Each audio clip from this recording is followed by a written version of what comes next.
Now, this is a single sideband voice chat demonstration at 73 kilohertz. You can use upper sideband, lower sideband, or double sideband. I'm using the RECRI KEYER's SDR apps, and we're using double sideband, which you can view on the spectrum analyzer scope at the top left here. Right about here, as you can see, sidebands on each side of the carrier at 73 kilohertz, with the left application here, which is a local oscillator that operates 73 kilohertz.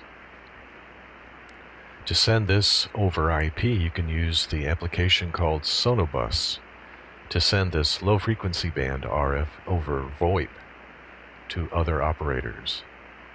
The audio you're hearing right now has been DSB encoded at 73 kilohertz and decoded by the application on the right, which is another LO mixer from the RECRI KEYER SDR apps. It's the same frequency, the same carrier at 73 kilohertz.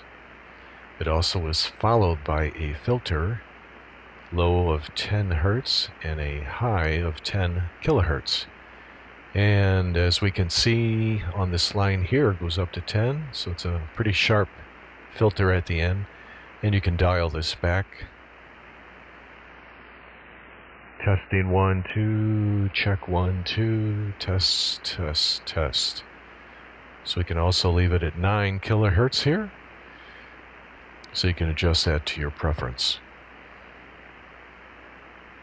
So this is a pretty good use and practice for taking your SDR applications that operate, if they can operate with your sound card. The sound card here has been set to 192 kilohertz so that we can operate up to about 95 kilohertz if you wanted to use lower sideband.